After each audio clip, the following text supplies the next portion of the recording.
ভারতে ভোটারদের বুথমুখী করতে মার্কিন আন্তর্জাতিক উন্নয়ন সংস্থা ইউএসএআইডির অর্থায়ন ইস্যুতে উদ্বেগ প্রকাশ করেছেন দেশটির পররাষ্ট্রমন্ত্রী এস জয়শঙ্কর। শনিবার দিল্লি বিশ্ববিদ্যালয়ের একটি অনুষ্ঠানে অংশ নিয়ে তিনি এ উদ্বেগ প্রকাশ করেন।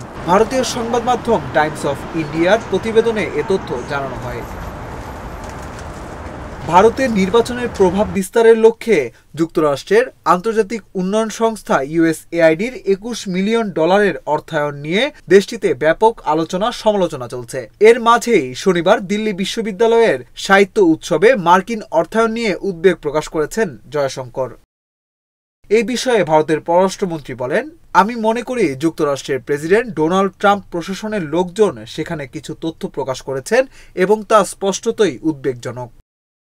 জয়শঙ্কর আরও বলেন, দেখুন, ইউএসএআইডি নিয়ে আমরা কাজ করি কিনা তা নিয়ে কোনো প্রশ্ন নেই। ইউএসএআইডিকে ভারতে কাজ করার অনুমতি দেওয়া হয়েছে। বছরের পর বছর ধরে ওই সংস্থা এখানে কাজ করছে, কিন্তু ওদের কাজ করতে দেওয়া হয়েছিল সরল বিশ্বাসে, ভালো কাজের জন্য।